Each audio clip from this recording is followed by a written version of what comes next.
ધારી લો તો કશું અશક્ય નથી। આજે આપણે મળીશું 7 ચોપડી ભણેલા એક એવા વ્યક્તિને જેણે આ વાક્યને ચરિતાર્થ કરી માત્ર 5000 ની મૂડીમાંથી ગીર ગાયના દૂધમાંથી બનતી અલગ અલગ પ્રોડક્ટ બનાવી આજે કરોડોનું ટર્નઓવર કરતું સામ્રાજ્ય ઊભું કર્યું છે। મિલ્ક પાવડર સહિત 70 થી વધુ વસ્તુઓ દેશ વિદેશમાં એક્સપોર્ટ થાય છે। તો ચાલો મળીએ સાચા ગૌસેવકને।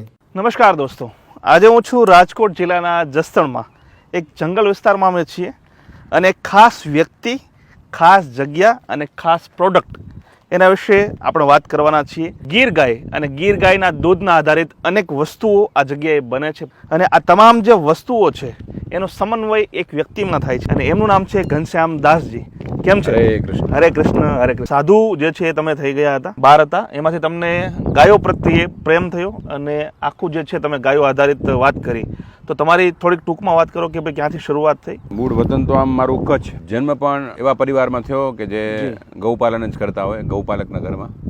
પણ સ્થિતિ એટલી બધી ધીરે ધીરે પારિવારિક સ્થિતિ એટલી બધી ખરાબ થઈ ફાઇનાન્શિયલી કે માને ટીબી થઈ ગઈ, ટ્યુબરક્લોસિસ। તો લગભગ એની ચાકરી કરવામાં, એના ટીબી ઠીક કરવામાં મોટા ભાગનું ધન, સંપત્તિ બધું વપરાઈ ગયું। બરાબર। પછી ભાઈને પણ એના કારણે એની સેવામાં લાગવાના કારણે ભાઈને થયું। તો આના કારણે અમારી સ્થિતિ એટલી બધી ખરાબ થઈ ગઈ કે પછી કોઈ સાધન નહોતા આવકના। અમારી પાસે જે પશુ હતા, જે કાંઈ આવકના સાધન, વાડીઓ હતી, બધી વેચી નાખવી પડી। પછી મુંબઈ તરફ પ્રયાણ કર્યો। તો હું તો બહુ મારી નાની ઉંમર હતી, લગભગ 7 જ ભણેલો અને 7 ભણીને મુંબઈ તરફ ગયો। તો મુંબઈમાં લગભગ મજૂરીનું કામ જ કર્યું, કેમ કે નોકરી તો 7 ભણેલાને તો કોણ નોકરી આપે।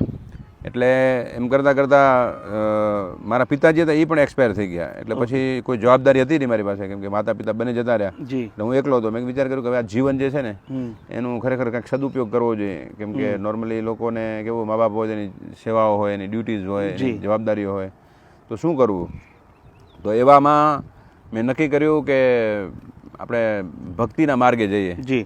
તો એવામાં વાંચન કરતાં કરતાં મેં એક ભક્તિવેદાંત સ્વામી શ્રી પ્રભુપાદ, જે ઇસ્કોન સંસ્થાના આચાર્ય છે, એમની દ્વારા જે ગુજરાતી ભાષાંતર થયેલી ભગવદ્ ગીતા વાંચી અને એનાથી પ્રેરણા મળી। એટલે પછી હું દ્વારકા, ગુજરાતમાં જે દ્વારકા છે ત્યાં આવ્યો। દ્વારકાથી રાજકોટમાં અમુક સમય પ્રચાર કરવા માટે રોકાણો। રાજકોટથી ફાઇનલી હું જતો રહ્યો વૃંદાવન, જ્યાં ભગવાનનું લીલા સ્થળી છે વૃંદાવન, ગોકુળ મથુરા વૃંદાવન આપણે કહીએ, ત્યાં જતો રહ્યો અને ત્યાં અમુક સમય રહ્યો અને પછી ત્યાંથી આખા ભારત ફર્યો। એમાં અયોધ્યા ગયો અને અયોધ્યાથી ચાલીને યુપી, બિહાર, ઝારખંડ કરતાં કરતાં બંગાળ અને ઉડીસા સુધી ચાલીને પણ મેં પરિભ્રમણ કર્યું અને આમ ઉત્તર તરફ ખૂબ ફર્યો, દક્ષિણમાં ખૂબ ફર્યો, મતલબ ભારતનું બધું મેં જોઈ લીધું। અને છેલ્લે વૃંદાવનમાં આવીને પાછું હું સ્થળાંતર થયો, મતલબ શું કહેવાય, ત્યાં રહ્યો વૃંદાવનમાં આવીને અને એવામાં ત્યાં ગૌશાળામાં મને સેવા મળી હતી। ગાયોની સેવા જ કરતો હતો ગૌશાળામાં હતો। પછી સમય આવ્યો 2007-8નો, ત્યારે વિચાર આવ્યો કે ખરેખર આપણે ગાયો માટે કંઈક કરવું જોઈએ વિશેષ, અને શું કરી શકીએ ગાયો માટે, કેમ ગાયો ખૂબ મરી રહી છે, હત્યા થઈ રહી છે ગાયોની, પણ આપણે કાંઈ કરી નથી શકતા, આપણે એકદમ બેબસ છીએ। તો એવામાં એક વખત અમે બધા સાધુ સંતો બધા ભેગા થઈને ચાલીને જતા હતા। એક સ્થાન છે ભાંડેરવન કરીને, ત્યાં જવા માટે યમુના પાર કરવું પડે। તો બધા અલગ અલગ સંપ્રદાયોના બધા સાધુ સંતો હતા। તો ચર્ચા કરતા હતા કે ભાઈ દેશમાં આટલી બધી ગાયો મરે છે, તો આપણે શું કરી શકીએ? તો એ કે જો સાધુ સંતો જો 5-5, 4-4 ગાયો રાખી લે ને, બધા એક સેવા કરો નક્કી કરે ને, તો એ ગાયો ન મરે, કેમ કે એટલા સાધુ છે। બરાબર। કેમ કે ભારતમાં દેશી ગાયોની વાત કરીએ તો 9-10 હજારની સંખ્યા છે। તો મને એ ક્લિક થઈ ગયું અને ત્યારથી મેં એ પ્રણ લીધું, મતલબ યમુનાના તટ ઉપર જ, કે આપણે આ કામ કરવું છે જીવનભર, અંતિમ શ્વાસ સુધી। તો ત્યારથી મારું આ તરફ જે છે રૂઝાવ આવી ગયો, ઝુકાવ આવી ગયો અને ગાયના પંચગવ્યમાંથી કેવી રીતના પ્રોડક્ટ બને, શું કરી શકે, કેવી રીતના આપણે ગાયોને જે છે સેલ્ફ સસ્ટેનેબલ બનાવી શકીએ। કે ખાલી ગાયો રાખવી તો વળી પાછું કોઈની પાસે જાવ માંગવા જવું, એના કરતાં એવું હોવું જોઈએ કે ગાયો તમને કમાઈને આપે। તો આના માટે મેં જે છે વિચાર કર્યો, પણ મારી પાસે કોઈ, કેમ કે સાધુ જીવન જીવતો હતો અને ફરીથી પાછું આમાં સંસારમાં આવું, કેમ કે મારા ગુરુ મહારાજને વાત કરી, ગુરુ મહારાજે કીધું કે ભાઈ તમારે જો સંસારમાં જવું તો લગ્ન કરવા પડે, કેમ કે એકલા તો તમે લેબર સાથે, સ્ટાફ સાથે કેવી રીતના રહી શકો એમ। બરાબર। એના માટે તમારે પાછું ગ્રહસ્થી જીવનમાં જવું પડે। તો મેં ઠીક છે, એના માટે જશું આપણે ગાય માટે થઈને પાછું ગ્રહસ્થ જીવન જશું। એટલે લાઇક માઇન્ડેડ, જેને ગાયો પ્રત્યે આવી જંગલમાં રહેવું ગમે, જે આધ્યાત્મિક વિચાર ધરાવતા એવા પાત્ર મળી ગયા અને એની સાથે મારા મેરેજ થયા। મેરેજ થયા પછી રિયલ કસોટી ચાલુ થઈ, કેમ કે ફાઇનાન્સ કાંઈ હતું નહીં અને પરિવારથી ઓલરેડી કનેક્શન જે છે એ કટ થઈ ગયો હતો। તો અહીંયા અમે જસદણમાં જ્યારે આવ્યા, હું 2008-9માં અહીંયા આવ્યો, ત્યારે મારી પાસે માત્ર ને માત્ર કોઈ ભક્તે મને આપેલા 5,000 રૂપિયા હતા. અચ્છા. બરાબર. મેરેજ પણ બસ અમે મંદિરમાં જ ભક્તો દ્વારા મદદ કરી હતી, નથી કરાતા. હવે 5,000 માંથી મારે કંઈક કરવું હતું, કેમ કે મને જોબના ઓફર આવી એક બે, પણ જોબ નહોતી કરવી. મારે કંઈક કરવું હતું કે જે હું પોતે જ ગાયોને સાચવી શકું, એની સાથે રહી શકું અને સાદું જીવન જીવી શકું. તો એના માટે હું અહીંયા આવ્યો જી. અને આવીને અહીંયા રહ્યો. એટલે 5,000 રૂપિયામાંથી મેં આ ગોકરીમાં પ્રોડક્શન સ્ટાર્ટ કરી. અચ્છા. અને સ્ટ્રગલ શરૂઆતમાં ખૂબ સ્ટ્રગલ થઈ કે અનેક પ્રકારે સમસ્યાઓ. કેમ કે એક તો જસદન બહુ નાનું સેન્ટર છે, ગ્રાફિક કરાવવું હોય, ડિઝાઇન કરાવવું હોય, કાંઈ કરવું, સંસાધનોની ભરપૂર કમી. અને આવવા જવા માટે અહીંયાથી રાજકોટમાં કલાક 2 કલાક એકાદું વાહન મળે. એમાં વાડીમાં રહેતા હતા, વાડીથી આવવા જવા માટે અહીંયાથી બહુ તકલીફ. અને એ બધામાંથી સ્ટ્રગલ કરતા રસ્તો નીકળતા આજે 15 વર્ષની જર્નીમાં અહીંયા સુધી પહોંચ્યા. આટલા કરોડોનું સામ્રાજ્ય ઊભું છે, આટલું મોટું પ્રોડક્શન ડિપાર્ટમેન્ટ, આટલું બધું 25 લોકોનું સ્ટાફ છે, અને ભારત સહિત બીજા દેશોમાં આપણે પ્રોડક્ટ સપ્લાય કરી શકીએ. તો આ છે કે ભાઈ 7 ભણેલા વ્યક્તિએ કેવી રીતના જે છે અહીંયા સુધી પહોંચી શકે અને આટલી મોટી બ્રાન્ડ બનાવીને નેશનલ અને ઇન્ટરનેશનલ સેલ કરી શકે. એટલે આ જે છે રાજવી પરિવાર છે જસદનના, સત્યજીત કુમાર ખાચર જે અત્યારે આનું ટેક સંવર્ધન કરી રહ્યા છે. તો આમની જે છે આ લગભગ 11મી પેઢી છે જે આ ગાયોનું પાલન કરે છે. આ ગૌશાળા 1660માં સ્થાપિત થઈ. 1660 AD માં. આને વીડ કહેવાય કાઠિયાવાડી ભાષામાં, ચરિયાણ કહી શકો, ગ્રેઝિંગ લેન્ડ કહી શકો. તો આ ગ્રાસ લેન્ડ ટોટલ 1200 થી વધારે વીઘાનો છે આખું. અત્યારે આપણે જો કેટલી તકલીફ પડી આપણે શોધવામાં કે અહીંયા ગયા ત્યાં ગયા, ત્યારે આપણે સિંહ જેમ ગોતવા પડે ને, ટ્રેક કરવી પડે. તો આ ગાયો એકદમ મતલબ મસ્ત. આની અંદર તમે જો અલગ અલગ પ્રકારની બધી જડીબુટીઓ છે, કોઈ એક નથી. આની અંદર જે છે ડિફરન્ટ. આ જડીબુટીઓ જ્યારે એ ખાય, બરાબર છે, તો એના દૂધની અંદર, એના ઘીની અંદર, એના મિલ્ક પાવડરમાં, સત્વ આવે. હવે આપણે જશું તેમના પ્રોડક્શન યુનિટમાં કે જ્યાં જે પાછળ ગીર ગાયો જે ચરી રહી છે એમના જ દૂધ ગૌમૂત્રમાંથી તેઓ અલગ અલગ 70 પ્રકારની વસ્તુઓ બનાવે છે અને ગુજરાત દેશના અલગ અલગ રાજ્યો અને વિદેશમાં તેઓ એક્સપોર્ટ કરે છે. તો દોસ્તો, આખો જે ટાવર જોઈ રહ્યા છો એ છે આ જગ્યાનો મિલ્ક પાવડર યુનિટ. તો ઘનશ્યામદાસજી, ચાલો આપણે અંદર જઈએ અને આખી જે પ્રોસેસ છે એ લોકોને સમજાવીએ. તો એ પાવડર પ્લાન્ટમાં એવું છે કે જો દૂધ આવે, દૂધ માટે અમારે અલગથી બહારની સાઈડમાં બલ્ક મિલ્ક ચિલિંગ એક ટેન્ક હોય. એ ટેન્કની અંદર દૂધને અમે સ્ટોર કરી લઈએ. પછી ત્યાંથી દૂધ આની અંદર ટ્રાન્સફર થઈ જાય. આને કહેવાય ડમ્પ ટેન્ક. અત્યારે જે પાણી ભરેલું છે આ ડમ્પ ટેન્કમાં એ આવી જાય ને પછી સીધું અહીંયાથી આ જે પંપ છે, આ પંપ શું કરે, પ્રેશરાઇઝ કરીને આ પાઇપ દ્વારા દૂધને ઉપર લઈ જાય. ઉપરની સાઈડમાંથી લગભગ 50 ફૂટની ઉપરથી આ ચેમ્બરમાં, તમે ચેમ્બર જોઈ શકો છો, આ ચેમ્બરની અંદર 50 ફૂટની ઉપરથી દૂધનું સ્પ્રે થાય. જેવી રીતના આપણે ખેતીની અંદર દવા છાંટતા કેવો સ્પ્રે કરીએ, અથવા તો આપણે ગાડી ધોવા ટાઈમે આપણે જોઈએ કેવો સ્પ્રે હોય, અથવા આજકાલ ફોગ લાગે છે, ફોગ સ્પ્રે. તો ફોગ સ્પ્રેની જેમ એક દૂધનું સ્પ્રે થાય ઉપરથી. દૂધનું આમ સ્પ્રે થાય, વાઇડ આખું એંગલમાં સ્પ્રે થાય. તો જે સ્પ્રે થઈને જ્યારે નાના કણો નીચે આવતા હોય ને ત્યારે ઉપરથી પાછી ગરમ હવા એના ભેગે આવતી હોય. તો ગરમ હવા એના ભેગા આવવાથી દૂધ જે છે અંદર ભેજ જે છે સુકાઈ જાય. અને સામે એક ડક હોય, જે એક પાઇપ હોય, જેમાં વેક્યુમ કરે, મોઇસ્ચર જે છે એને બધાને વેક્યુમ કરીને કાઢી લે. જે પાઇપ તમે અહીંયા જોઈ શકો છો, આ જે પાઇપ છે આ જે છે વેક્યુમનું કામ કરે છે. આની અંદર આવે તો અહીંયાથી વેક્યુમ કરી લે ભેજને અને ઉપર લઈ જાય. બીજું જે છે સેકન્ડ જે છે પ્રોસેસ આની અંદર થાય અને સ્ક્રબર કહેવાય. આમાં આવી જાય, આની અંદર આવી અને ઉપરથી એને નીચે લઈ આવે. તો સેકન્ડ એક અહીંયા કલેક્ટ થાય. પહેલું કલેક્શન ત્યાં થાય મિલ્ક પાવડરનું, બીજું કલેક્શન અહીંયા થાય. પછી વધેલા જે પાર્ટિકલ છે એને ત્રીજાની અંદર ઓલું છેલ્લું જે છે એની અંદર લઈ જાય એટલે પાણી અંદર ડીપ કરી નાખે. કેમ કે બારે ક્યાં ઉડી ન જાય એટલે પાણી અંદર ડીપ કરી નાખે. તો આ બેમાંથી અમને કલેક્શન મળે. તો તમારે ત્યાંથી કોઈ મિલ્ક પાવડર લે છે તો એનું જે વેલિડિટી હોય છે, એટલે કે કેટલા સમય સુધી સારું રહે, કેટલું હોય છે? 9 થી 10 મહિના સુધી એની આયુષ્ય હોય. હા, કેમ કે એટલું એનું જીવન હોય 9-10 મહિનાનું. 1 વર્ષ સુધી જે છે એ દૂધ બનાવો તો તમને દૂધ જેવું જ દૂધ લાગે. એની અંદર તમે આઈસ્ક્રીમ બનાવી શકો, ખીર બનાવી શકો, ઘી પણ કાઢી શકો. વલોણું કરીને અગેન તમે દૂધ બનાવી, દહીં જમાવી, વલોણું કરીને ઘી નીકળે એમાંથી, ઘી પણ કાઢી શકો. એની સાથે તમે પનીર બનાવી શકો. બહુ સરસ. એની અંદરથી જે છે ખીર બનાવી શકો. એટલે નોર્મલ જે દૂધથી આપણે જે વસ્તુ કરી શકીએ બધું થાય.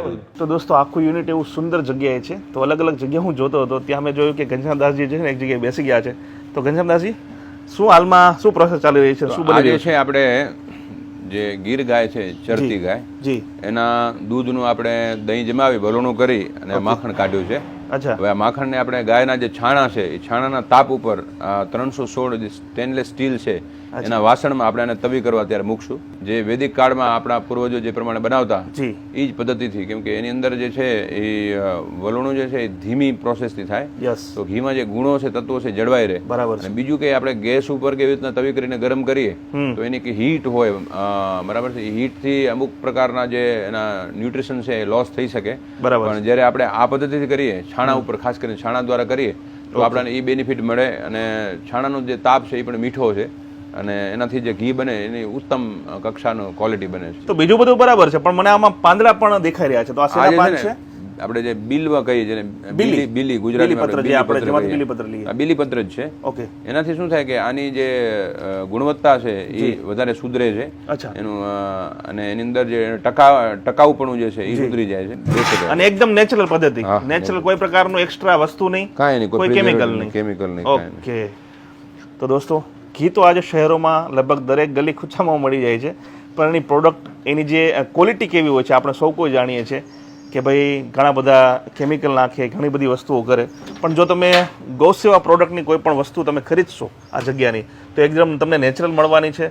અને આ લોકો, મેં તમને કહ્યું તેમ, માત્ર વસ્તુઓનું ક્વોલિટીનું ધ્યાન નથી રાખતા, પણ એ શેમાંથી બને છે, મતલબ કે જે આગ પેટાવે છે ને એ પણ જો ગાયના જે છાણા હોય, જે દેશી પદ્ધતિ, એનો જ ઉપયોગ કરે છે. જેથી જો ગેસ ઉપર બનાવે તો બની શકે કે ઝડપથી બની જાય, પણ એમાં જે મીઠાશ આવી જોઈએ એ મીઠાશ નથી આવતી. તો અમારે પાસે લગભગ આ ટાઈપનું કામ કરે એવા 24 થી 25 લોકોનો સ્ટાફ છે. અચ્છા. જેને રેગ્યુલર રોજે રોજ કામ મળતો રહે છે. તમે જે આખું એક સિસ્ટમ ચલાવી રહ્યા છો, એમાં બહેનો માટે કશું છે કે જેથી બે પૈસા કમાઈ શકે? અને ચોક્કસ આપણે લગભગ 70 જેટલી અલગ અલગ પ્રોડક્ટ છે, જી. જેમાં ઘર વપરાશની વધારે પડતી FMCG, જેને કહેવાય ફાસ્ટ મૂવિંગ કન્ઝ્યુમર ગુડ. તો FMCG પ્રોડક્ટ છે, સાબુ છે, હેર ઓઇલ છે, શેમ્પૂ છે, ફેસ વોશ છે, ડિશવોશ છે, ધૂપ, અગરબત્તી. તો આ બધી જે વસ્તુઓ છે બેનો આરામથી એનું માર્કેટ કરી શકે અને એને પુશ કરી શકે. જી. અને દાખલા તરીકે મેં પણ જે આ બિઝનેસ જ્યારે ચાલુ કર્યો તો માત્ર 5,000 રૂપિયાથી ચાલુ કર્યો હતો. અચ્છા. Only what I was having, જી. That I was having only 5,000 rupees. જી. તો અમે પણ એવું ઈચ્છીએ છીએ કે કોઈ પણ વ્યક્તિ, જેમ અમે 5,000 થી શરૂ કરીને આટલો મોટો બિઝનેસ કર્યો આ છેલ્લા 15 વર્ષમાં, બરાબર છે, એવી રીતના અમે પણ ઈચ્છીએ છીએ કે અમારી સાથે લોકો જોડાય, એ પણ 5,000 થી પોતાનું આ બિઝનેસ ચાલુ કરે. ડીલરશીપ 5,000 રૂપિયાના રોકાણમાં આપી શકીએ અને 30 થી 40% જેવો આમાં નફો પણ હોય છે. નોર્મલી MLM કંપનીઓ આપણે જોતા હોઈએ છીએ, લોકો MLMમાં જોડાય, મેમ્બરશીપ લેવાની હોય, કાર્ડ લેવાનું હોય, આટલું લ્યો, ઓલાને વેચો, આને વેચો, એકબીજાને વેચવાની વાતો. પણ આની અંદર કાંઈ નથી, માત્ર તમારે આપણી પાસેથી લેવાનું છે.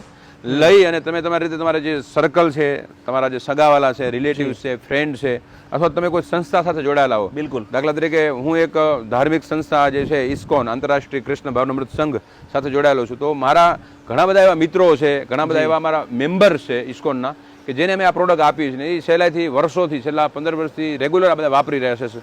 નાવા ધોવામાં સાબુ વાપરે છે, શેમ્પુ વાપરે. એને ખબર છે કે એક સાત્વિક વ્યક્તિ આને બનાવી રહ્યો છે અને એની દેખરેખ હેઠળ થઈ રહ્યું છે, એટલે આમાં કોઈ દિવસ કોઈ પ્રકારની એડલ્ટ્રેશન અને હેવી કેમિકલ્સ ને કોઈ પ્રકારની છેતરપિંડી નહીં હોય.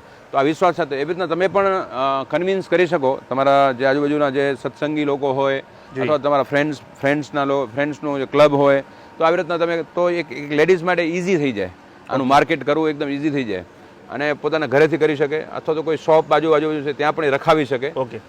પાર્લર હોય તો પાર્લરમાં પણ રખાવી શકે. તો આવી રીતના એને માર્કેટ કરીને પોતે પોતાના પગ ઉપર ઊભા રહી શકે. તો બેનો માટે એક ઉત્તમ તક છે. જો કરવા માંગતા હોય તો એ અમારો સંપર્ક કરી શકે.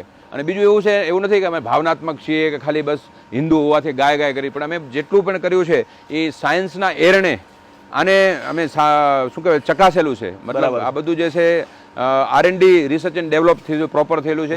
અને જે આપણું ડ્રગ્સ ડિપાર્ટમેન્ટ છે Gujarat state food and drugs administration of Gujarat state, એના બધા માનકોમાંથી અમે ખરા ઉતરેલા છે. એના નિયમો પ્રમાણે અમે ચાલી છે. એટલે અમારી જે ડેરી હોય તો FSSI, fast food security standard authority of ઇન્ડિયાના જેટલા નિયમ છે એ નિયમો પ્રમાણે અમે ચાલીએ છીએ. ઘી માખણ જોયું તમે તો એમાંથી છાશ બની ગઈ, છાશના પાઉચ બની ગયા, ગીર ગાયની વલોણાની છાશ. હવે આ જે છાશ છે એ અમે માત્ર 10 રૂપિયામાં આપીએ છીએ.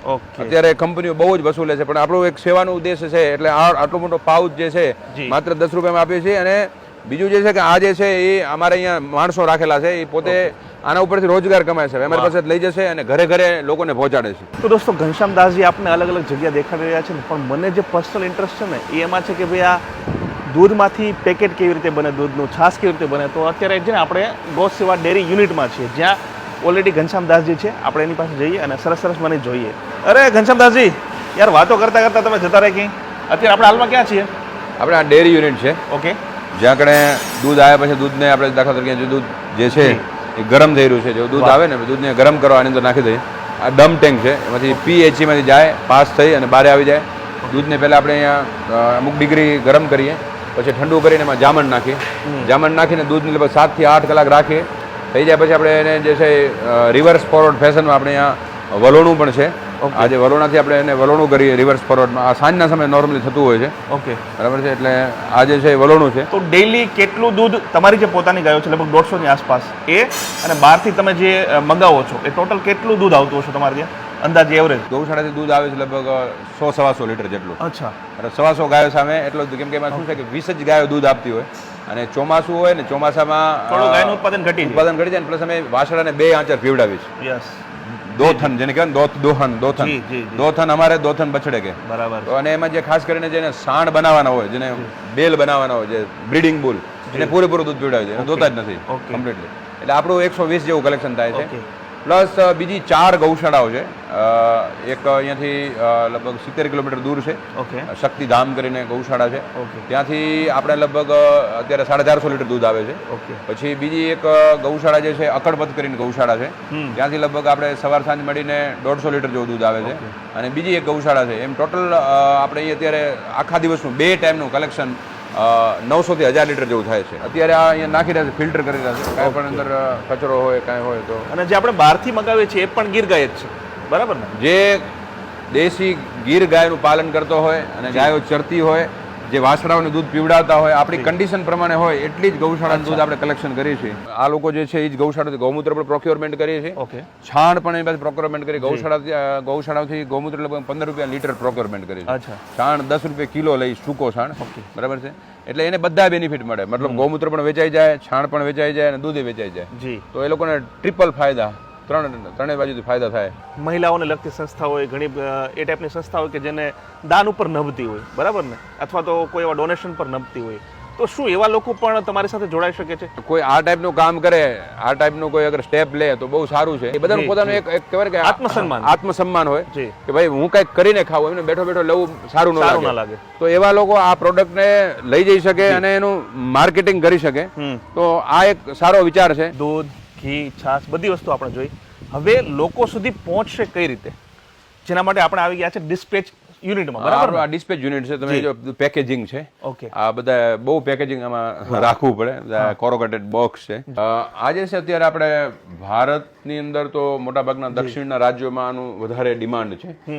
અને ખાસ કરીને આઈટી સિટી જે છે, હૈદરાબાદ, બેંગ્લોર, પુણે, નોઈડા, ગુડગાંવ, તો ત્યાં આગળ આની થોડીક વધારે ડિમાન્ડ છે, કેમ કે તો લોકો એજ્યુકેટેડ લોકો છે. ખાલી એક્ઝામ્પલ એને બતાવું છું. આ જે છે સાબુ આપણું, આ એક એવો સાબુ છે કમ્પ્લીટલી નેચરલ છે. આની અંદર માત્ર છાણ, મુલતાની મટ્ટી, કપૂર, લીમડાનું કાળો અને તલનું તેલ. આની અંદર કોઈ પ્રકારના ફીણ બીણ પણ ન થાય, ફોર્મલેસ છે, સ્ક્રબિંગનું પણ કામ કરે. તો આ જે છે ને આ ટાઈપની નેચરલ વસ્તુ અંગરક્ષક કરીને શોપ છે.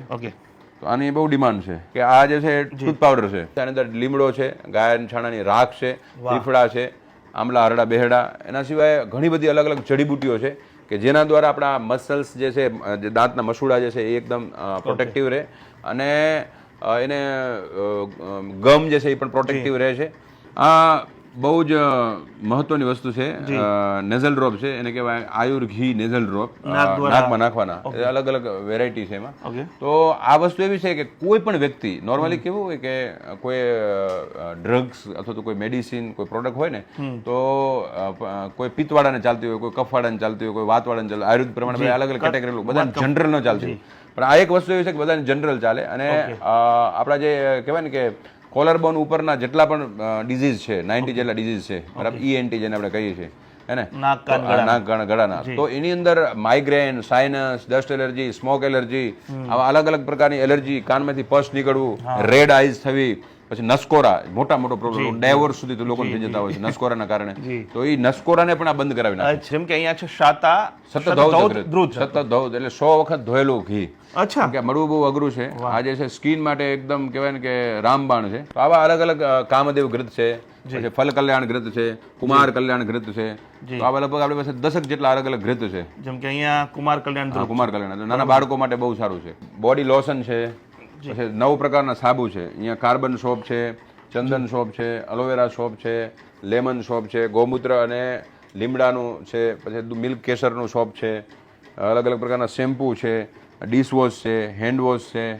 તો આવી ટોટલ બહુ મોટી કેટેગરી છે. ધૂપ 4 પ્રકારના ધૂપ છે. અહીંયા આપણે સાત્વિક ધૂપ જોઈ શકીએ. આ ધૂપ ખરેખર સાત્વિક ધૂપ છે. આની અંદર કોઈ પ્રકારનું કેમિકલ, કોઈ પ્રકારનું પરફ્યુમ કાંઈ નહીં, કમ્પ્લીટ જડીબુટીઓ છે. આની અંદર નાગરમોતો છે, કપૂર કચરી છે, જટામાસી છે, આઉબેરા છે, સુગંધ કોકિલા છે, પછી એની અંદર કપૂર છે, ગુગળ છે.